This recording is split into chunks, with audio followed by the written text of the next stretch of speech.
안녕하세요. 반갑습니다. 자, 김원욱 헌법 최신 판례 2023년 3월 달입니다. 자, 3월 달이고요. 자, 다음 카페 김원욱 클래스 가면은 자료를 다운받을 수 있습니다. 자, 그쪽으로 가시면 되겠고요. 자, 먼저 위헌 결정이 하나 나왔습니다. 먼저 볼까요?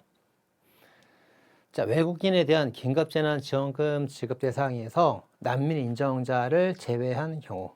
그래서 읽어볼게요. 자, 외국인만으로 구성된 가구 중 자, 외국인으로서 이제 우리나라 영주권을 받은 사람이 있고요. 이제 결혼 이민자가 있는데 얘네들은 이제 긴급재난 지원금을 줍니다. 자, 난민으로 인정된 사람들, 난민 인정된 사람들은 지원금을 안 줘요. 지원금을 주지 않고 있습니다. 자, 이거는 차별하고 있는 거죠. 자, 외국인이 있는 차별하고 있는 건데 그 차별에 합리적인 이유가 없어요. 그래서 평등권 침해가 될 것이다. 이렇게 봤죠. 자, 먼저 평등권 침해는 자의금지 심사를 하는 게 원칙이죠. 원칙입니다. 그래서 첫 번째 비교 집단을 만들고요. 비교 집단 간에 차별이 있는가를 봅니다. 그래서 그 차별이 합리적인 이유가 있는가를 보는 거예요. 그래서 자, 여기서 비교 집단은 뭡니까? 영주권자, 결혼 이민자와 난민 인정자 이렇게 비교 집단이 있는데 차별이 있고 합리적 이유가 없으니까 위헌이다 이렇게 본 겁니다. 이렇게 그렇죠. 자, 그럼 이제 주를 한번 볼까요? 자, 국민 또는 국민과 유사한 지위 있는 외국인은 기본권의 주체가 될 수 있고 인간의 존엄과 행복 추구권은 대체로 인간의 권리이므로 외국인도 주체가 될 수 있다. 그래서 자, 인간의 존엄, 행복 추구권은 인간의 권리죠. 그래서 국민이든 외국인이든 다 주체가 되는 거예요. 자, 그 다음 평등권의 경우. 자, 평등권도 인간의 권리로 보고 있습니다. 그래서 주체가 될 수 있는데 다만 이제 제한이 가능해요. 제한. 어떤 제한? 참정권처럼 이제 성질상 제한이 있을 수가 있고요. 상호주의에 따른 제한이 가능할 수가 있습니다. 이렇게. 그죠? 그래서 예를 들면 이제 중국인하고 한국인이 있을 때 평등권이 인간의 권리로 다 보호를 받는단 말이에요. 자, 근데 중국 사람이 우리나라에 들어왔을 때 우리나라 국가에 관한 참정권을 다 줄 수는 없죠. 대통령이나 국회의원 선거권을 줄 수는 없어요. 우리나라 국가적 일이니까. 다만 주민으로서 지방선거에 어떤 선거권을 줄 수는 있겠죠. 그래서 성질상 국가에 관한 선거권을 줄 수 없는 경우도 있단 말이에요. 있고 상호주의가 제한될 수도 있겠죠. 상호주의가 뭐예요? 중국에 간 한국인을 대우하면 우리도 중국인을 대우하겠고 중국의 한국인을 대우하지 않으면 권리를 주지 않으면 우리도 중국 사람한테 권리를 주지 않을 거다 이거잖아요. 이게 상호주의잖아요. 이렇게 이런 제한이 있을 수 있단 말이에요. 자, 그런데 자, 지금 여기서 이제 성질상 제한이나 상호주의에 따른 제한은 뭡니까? 외국인하고 국민과의 어떤 평등권 문제였죠. 그렇죠? 근데 지금 이 사건은 어떤 경우예요? 영주권자 외국인, 결혼이민자 외국인, 난민 인정자 외국인, 다 외국인이야. 외국인과 외국인 사이에 평등이란 말이에요. 아시겠죠? 자, 근데 지금 이 사안은 외국인과 외국인 사이의 평등의 문제이다. 그게 문제가 된 사안이므로 성질상 제한이라든가 상호주의 제한의 문제가 아니다. 이게 되죠? 성질상 제한과 상호주의 제한은 국민과 외국인에 관한 평등에서 문제가 되는 거란 말이에요. 지금은 외국인과 외국인에 관한 평등의 문제가 되고 있기 때문에 성질 제한, 상호주의 제한이 문제가 되지 않는다 겁니다. 그게 되지 않고, 자, 이게 이제, 자, 외국인과 외국인의 평등 문제니까 상호주의 제한이나 성질상 제한의 문제가 없다 이거예요. 이런 제한이 없대. 자, 그런 제한이 없으면 이제 어떻게 되는 거예요? 원칙대로 평등권도 뭐라고 그랬어요? 이런 제한이 있는 경우가 아니라면 뭐라고 그랬어요? 인간의 권리라고 그랬죠. 그래서 이거는 뭡니까? 인간의 권리로서 기본권 주체성이 인정될 수가 있다 이렇게 보는 겁니다. 이렇게. 이해됐죠? 그래서 자, 그래서 평등권 주체가 인정되는 건데 평등권 제한받는 것이 침해가 된다. 맞죠? 위헌 결정 나왔습니다. 네. 자, 잘 정리하시고요. 자, 이것도 이제 굉장히 중요한 판결입니다. 자, 장관이 공윤수면 매립지에 관할 지자체를 장관이 결정합니다. 장관이. 그래서 공윤수면 매립지에 관할 지자체를 장관이 결정하도록 되어 있어요. 이렇게. 자, 예를 들면 이럴 수가 있잖아요. 자, 이렇게 이제 개천이 이렇게 흘러가고 있는데, 그죠? 이렇게 이제 이렇게 뭐 개천이 이렇게 합류가 되고 막 그런단 말이에요. 이렇게. 그죠? 이렇게. 근데 지역이 이쪽 지역은 이제 A 지방자치단체이고 이쪽은 이제 B 지방자치단체가 됐다 이거예요. 그죠? 자, 그런데 요 공유수면을 다 메웠습니다. 자, 메워가지고 다 이제 이렇게 땅으로 만들었단 말이에요. 자, 그럼 이거를 누가 관리할 겁니까? A가 관리할 거예요? B가 관리할 거예요? 둘 다 이제 그 경계인데, 딱 경계에 있는 건데. 그죠? 그거를 누가 결정한다고? 장관이 결정한다고. 그죠? 이제 합헌이다 이겁니다. 자, 보겠습니다. 자, 행정부 장관이 공유수면 매립지에 관할 지자체가 어디인지 A인지 B인지를 장관이 결정하고 되어 있단 말이야. 그 지방자치권 침해가 아니다 이렇게 봤던 겁니다. 이렇게. 그죠? 자, 그럼 이제 지방자치 제도에 관한 보장이 어떤 보장이 되고 있는가 판단 한번 볼게요. 헌법은 117, 118조에서 지방자치단체 자치를 제도적으로 보장하고 있다. 기본권 보장이 아니라 제도 보장이에요. 제도 보장은 무슨 보장? 최소 보장 원칙이 적용되죠. 기본권은 최대 보장이 원칙이고 제도 보장은 최소 보장이 원칙인 겁니다. 그래서 자, 이 자치권의 범위는 법령에 따라 형성되고 제한될 수가 있다. 그러나 이제 본질을 훼손하면 안 되겠지. 그러니까 본질을 훼손하지 않는 정도 한해서 얼마든지 법으로 제한이 가능합니다. 최소 보장이라 그런 겁니다. 자, 따라서 자, 공유수면 매립지가 있을 때 그걸 관할하는 지자체가 A단체인지 B단체인지를 결정을 해줘야 돼요. 근데 사실 이걸 결정을 할 때 제일 좋은 거는 뭡니까? 제일 좋은 거는 지방의회 의견을 듣는다든가 주민투표를 거치는 절차를 거쳐서 하는 게 제일 좋겠죠. 제일 좋겠죠.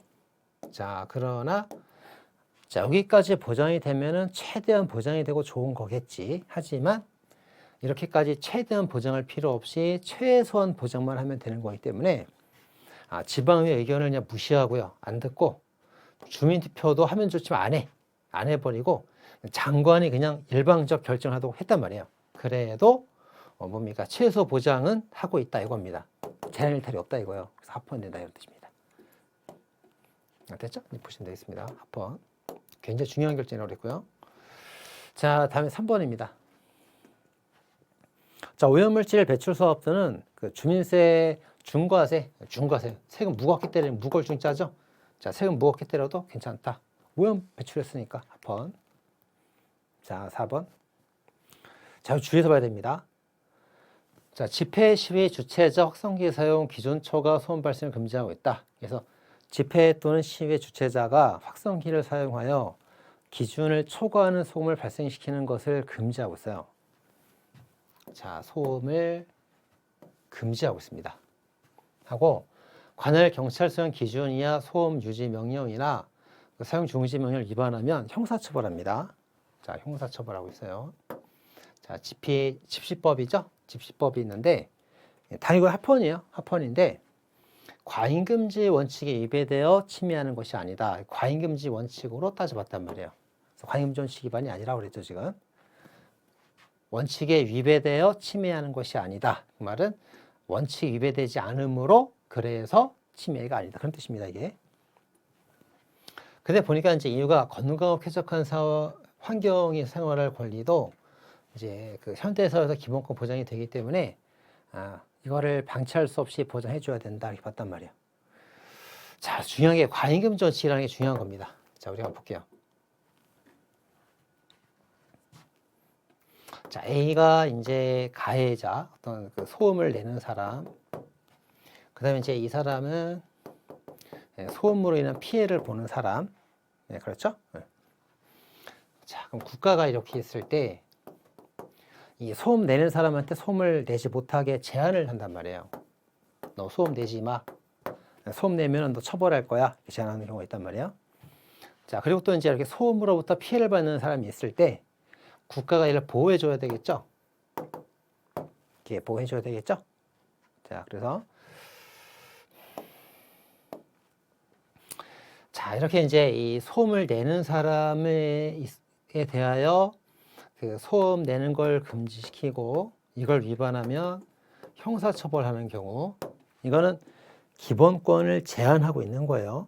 기본권을 제한하고 있으니까 이 기본권 제한의 정도에 관한 그 판단 기준이 과잉 금지 원칙에 따라서 판단하게 된다 이거예요. 그죠? 요 사이 뭐가 들어가는 거예요?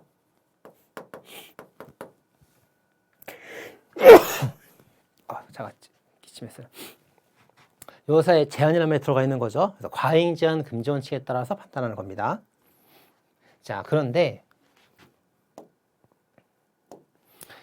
자, 이 사람이 이제 소음을 내면은 얘가 피해를 볼 텐데, 그럼 이제 이 소음을 내는 거에 대해서 규제할 만한 기준이 있어야 될 거 아니에요. 그죠? 규제를 할 기준이 있어야 될 거 아니에요. 근데 그 기준이 없다 이거예요. 자, 기준이 없어가지고 이제 얘가 왜 나를 보호하는 기준을 마련하지 않았습니까? 왜 나를 잘 보호하지 않는 겁니까? 라고 이제 헌법소원 청구 들어왔단 말이에요.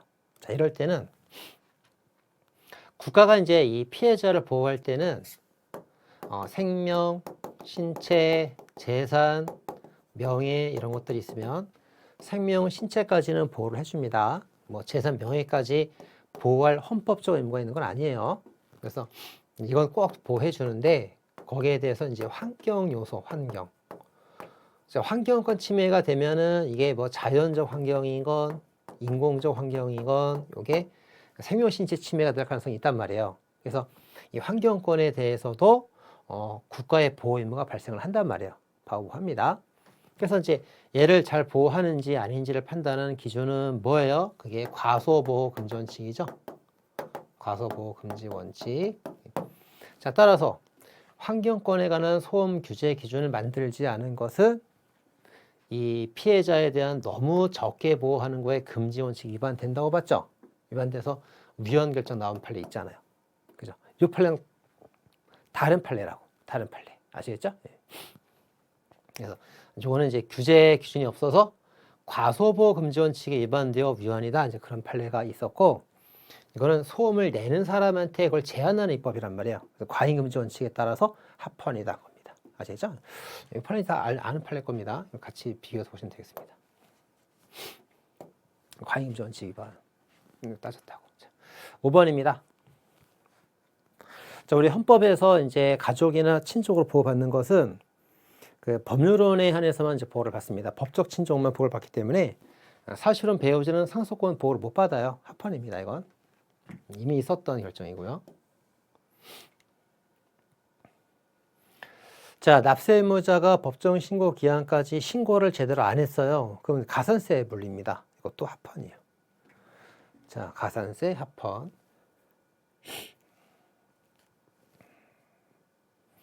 그래서 이제 좀 판단을 보면 이제 뭐 행정상 제재니까 괜찮다 이런 말이고요. 자, 그다음에 7번입니다.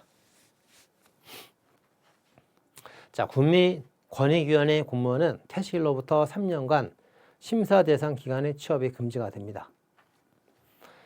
자, 국민권익위원회라는 이제 요 단체가 있었는데 B 단체를 심사를 하고 있었어요. 자, 근데 얘가 여기 있던 이제 그 공무원이 퇴직하고 여기 심사 대상 기간에 취업을 하고 있다는 건 뭡니까? 얘가 이제 얘한테 뒷돈을 주면서 나중에 우리 회사로 오세요. 그러니까 뒷돈 주면서 부당하게 일을 처리해주고 퇴직하니까 일로 싹 월급 받고 가는 거잖아요. 이걸 이제 금지하려고 하는 거란 말이에요. 그래서 네가 퇴직하고 나서 3년 동안 네가 심사했던 대상 기간에는 들어갈 수가 없다. 그래야만 이 사람이 얘한테 뭐 얻어먹을 게 없으니까 공정한 심사를 할 거 아닙니까? 그죠? 그렇게 한단 말이에요. 취업 금지 해놓은 겁니다. 합헌. 자, 근데 이제 이런 일정한 결격 사유, 취업 금지 사유가 있을 때 20년, 10년 동안 일률적으로 금지를 하는 경우라면은 어떻게 돼요? 위헌이죠. 위헌. 근데 만약에 10년, 20년 범위 내에서 범위를 정해서 재량권을 준다면 그때 또 합헌이 될 수가 있습니다. 그리고 20년, 10년 일적 너무 긴 기간 말고 5년, 3년, 1년간 금지하는 경우 이런 것도 이제 합헌되잖아요. 이렇게. 그래서 자, 이것도 이제 3년 정도라면은 3년 정도라면 짧다. 그래서 이제 합헌이다. 이렇게 본 거예요. 자, 그렇게 왔던 팔리고. 자, 8번입니다. 사관 후보 생을 좀 봐야겠는데 줄을 먼저 볼까요? 자, 특수병과 사관 후보 생에는 이제 의무, 법무, 군종, 수의과가 있습니다. 의사, 뭐 변호사, 뭐 종교직, 그다음에 뭐 수의사 이런 직종이 있단 말이에요. 자, 그 중에서 이제 법무선 후보생 같은 경우는 로스쿨, 법학전문대학 2학년 재학 중 28살 이하 사람 중에서 이제 지원을 받습니다. 지원 받아가지고 법무사관 후보생으로 편입되어서 30살까지 변호사 자격증을 취득한 다음에 이제 장교로 임명하는 제도예요. 그러니까 학군단처럼 장교로 들어간 제도입니다. 장교로. 자, 그래서 이제 현역 법무장교로 분류가 된 사람은 육군 학생군사교육학교에서 9주간 교육을 받고요. 이제 보충역 같은 경우는 3주 교육을 받습니다. 자, 교육을 받고 나면 이제 군 복무를 하게 되는데요. 군 복무 기간이 이제 일반 현역은 1년 6개월이에요. 18개월. 근데 이제 대체 복무하고 그 종교적 이유로 인한 대체 복무 있잖아요. 그거하고 이거 단기 법무장교하고는 36개월입니다. 3년이에요, 3년. 2배 기간 한단 말이에요. 2배 기간 동안 복무를 합니다. 자, 그런데 이 단기 법무장교 임무 복무 기간 3년을 계산할 때 장교에 임용된 날로부터 3년이 시작이 된다 이거예요. 그럼 이제 뭐가 빠진 겁니까? 9주 교육 한 2달이 빠졌잖아요. 그죠? 자, 9주 교육 기간은 빼고 그다음 장교 임용된 때부터 시작해서 3년이 되는 겁니다. 자, 그럼 이 사람은 결과적으로 보면은 3년하고도 한 2달 이상을 더 여기 군 부대 내에 있어야 된단 말이에요. 그죠? 그래서 잘못된 거 아닙니까? 했지만 팔라 물어봅니까? 자, 이것은 합헌이다 이렇게 봤지. 합헌이다. 그래서 재량이 있다. 그죠? 합헌이다 본사원입니다. 자, 굵어보시고요. 이거 예전에도 이제 그 훈련 기간을 제외했지만 합헌된 팔가 또 있었어요. 과거에도 한번. 자, 그 다음에 9번. 자, 대학의 간호과 일정학점을 취득하는 경우면 보건교사가 될 수 있습니다. 그 학교에 가면 이제 보건 양호실 선생님 계시잖아요. 거기 관련 학과 교직학점 이수를 해야만 될 수가 있습니다. 그건 당연히 합헌이겠죠. 자, 근데 판단을 보면은 일정 학점 취득한 자에 한해서 자격을 주니까 이게 직업의 자유 제한 중에서 2단계 제한이네요. 자, 직업의 자유 제한이 1단계, 2단계, 3단계가 있죠. 1단계 뭡니까? 직업 수행의 자유 제한. 2단계, 3단계는 선택의 자유를 제한하는 건데 2단계는 주관적 사유에 따른 제한이고 3단계는 객관적 사유에 따른 제한이죠. 그래서 자, 얘는 이제 완화심사, 얘도 완화심사, 엄격심사 이렇게 됩니다. 얘는 원화심사, 세모정도, 엄격심사 위헌 나온단 말이에요. 그래서 자, 얘는 이제 대답헌이고 얘도 합헌이고 근데 딱 하나 건축사 범위 지정 사건 딱 하나 위헌이 하나 있어요. 딱 하나 예외가 있고 그 다음에는 객관적으로는 다 위헌이죠. 다 위헌인데 합헌이 딱 하나 있잖아요. 뭐였습니까? 시각 장애인 안마사 사건 그거 하나만 딱 합헌이고 나머지는 다 위헌이란 말이에요. 자, 그 중에서 이제 여기는 학점 취득을 자격으로 하고 있으니까 주관적 사유에 따른 제한이란 말이에요. 2단계 제한입니다. 그래서 완화심사한다 이것이 완화심사. 폭넓은 입법 재량권이고 완화심사를 한다. 그래서 합헌되었다 그런 뜻입니다. 자, 10번. 자, 이제 의사랑 한의사는 인체 전반에 관한 지도를 하기 때문에 그 요양병원 개설을 허용할 수 있어요. 그래서 할아버지 신체에 관한 모든 거를 종합적으로 이제 요양을 할 수가 있습니다. 근데 치과의사 같은 경우는 그 사람의 이만 치료하는 거잖아요. 그래서 요양병원 개설할 수가 없다. 요양병원이라는 거는 이제 할아버지, 할머니 신체 전반에 관한 걸 다 볼 수 있어야 되거든요. 그래서 직권에서는 할 수 없다고 했습니다. 그래도 평등권 침해가 아니다 이렇게 봤습니다. 합헌이다 이렇게 봤죠. 자, 11번. 자, 안경사가 콘택트 렌즈 판매할 수 있거든요. 근데 이제 인터넷으로 전자상거래로 판매하지는 마라 이렇게 봅니다. 금지하고 있단 말이야. 자, 왜 금지하는 거예요? 이게 전자상거래로 배송하게 되면은 콘택트 렌즈가 변질, 오염될 가능성이 있기 때문에 반드시 그 전자상거래는 하지 말고 오프라인 매장에서만 팔아라 이렇게 제안하고 있습니다. 그래도 직업 수행의 자유를 제한하고 있지만 침해가 되는 건 아니다. 합헌이다 이렇게 봤습니다. 자, 12번. 자, 이제 일감 몰아주기가 이제 합헌 나왔어요. 자, 일감 몰아주기에 대해서 증여세 의제 조항하고 간접 출자 합산 조항하고 다 이제 합헌이 나왔습니다.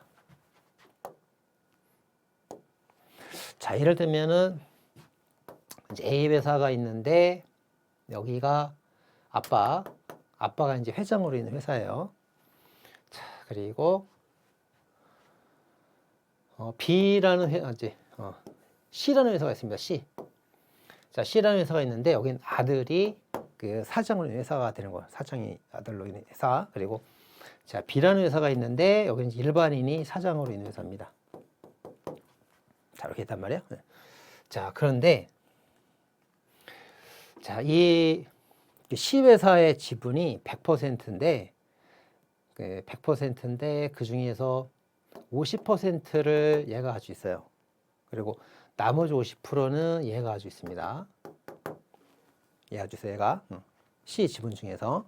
자, 그 다음 또 이제 B 회사 지분 중에서 50%는 B가 가지고 있는데 B 회사 지분 중 50%는 또 A가 가지고 있단 말이에요. 이렇게. 그죠? 자, 그러면 이제 이게 간접 출자죠. 간접 출자. 그래서 자, C 회사의 지분이 50%고 나머지 50%가 다 아빠한테 있다. 그럼 직접 출자가 된 거고요. C 회사 지분이 50%인데 나머지 50%가 B가 가지고 있고 또 그 절반 A가 가지고 있으면 간접적 출자가 되는 겁니다. 이러면 직접 출자, 간접 출자 어쨌든 다 그 같은 특수관계인들이에요. 아버지와 자녀가 직결적 간의 관계란 말이에요. 그런 관계입니다. 자, 이런 상태에서 이제 A 회사가 C한테 어떤 일감을 싹 몰아줘 갖고 한 10억 원 상당의 이익을 줬단 말이에요. 자기 자녀가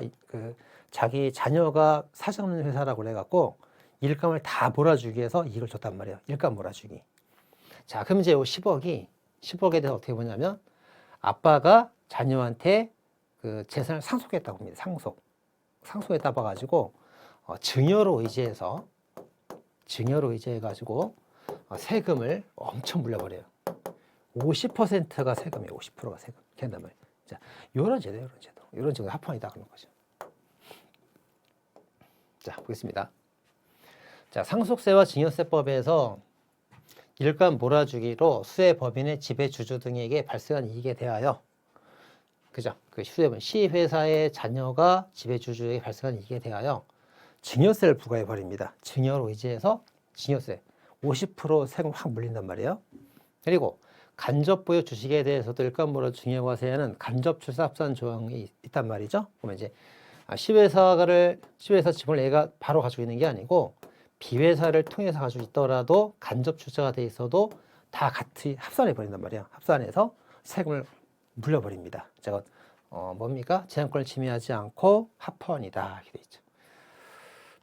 자, 주를 보세요. 자, 대기업 오너 일가의 후계자가 자회사 대표가 되어 일감 몰아주기를 통해서 자회사 이익을 보게 되는데 이건 재산을 이제 상속 또는 증여하는 효과가 있단 말이죠. 그래서 부당 내부 거래라고도 부르면서 불법입니다. 이거. 그래서 증여세로 이제 과세합니다. 네, 그런 내용이에요. 그래서 여기 키워드 보시면 되겠네. 일감 몰아주기 나오면 합헌이다 이렇게 보시면 돼요. 여기까지 해서 이제 3월달 공부 판례를 마치도록 하겠습니다. 자, 수고하셨습니다.